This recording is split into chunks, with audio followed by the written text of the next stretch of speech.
Sabri Zamil Al-Mindhiri, elimu kwa dalili. Ndio maana katika utawala wa kwanza wa nchi hii uliodumu miaka 23, pamoja na hali zote zilizotokea kipindi hicho tulizozisoma katika vitabu na mlizotuhadithia nyinyi wazee, pamoja na hali yote hiyo halikutoka tamko hata moja wala halikutoka neno hata moja kwa kipindi cha miaka 23. Mnajua kwa nini? Nikisema mimi hamtaniamini, na wanukulia maneno ya Dr. John Sivalon katika kitabu chake Kanisa Katoliki na Siasa za Tanzania Bara mwaka 1953 hadi 1985. Katika sura ya 6 ameandika pale viongozi wa kanisa na hali ngumu ya maisha. Mwaka 1977 mpaka 85 kulipita hali ngumu sana ya maisha, kaieleza mule. Mwaka 83 ulikuwa ukiitwa mwaka wa hamna kitu madukani, ni tandabui tu zimejaa madukani. Sasa anaeleza hali hii huyu bwana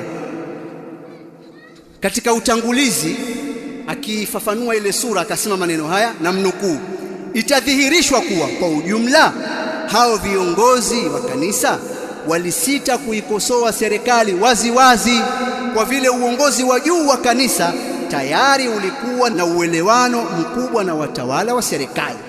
Mmeelewa bado?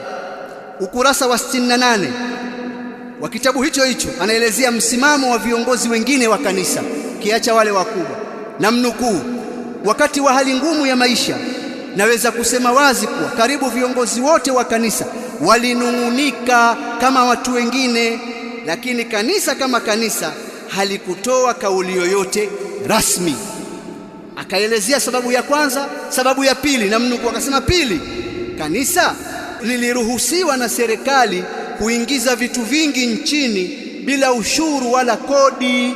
Vitu vya miradi ya maendeleo pamoja na vitu vya ujenzi vilianza kuingizwa, na mwishoni hata mahitaji ya kawaida ya viongozi wa kanisa.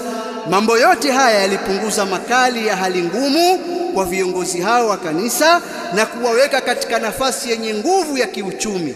Hiyo ilikuwa ni sababu nyingine iliyowafanya viongozi hao wa kanisa wasite kukosoa watawala wa serikali. Mwisho wa kunukuu.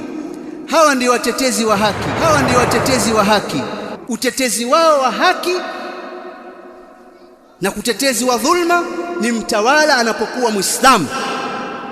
Na ndiyo maana alipokuja mtawala wa pili akapata matamko 17, wa kwanza miaka 23 hali ngumu ya maisha, kimya. Wa pili matamko 17, hali imebadilika, nyi wazee mwaeleza, watu wakaanza kuvaa nguo na mambo kuwa mazuri. Akaja mtawala wa tatu, matamko 3. Akaja wa 4 Muislamu, matamko 20. Ndiyo huu tunausema udini.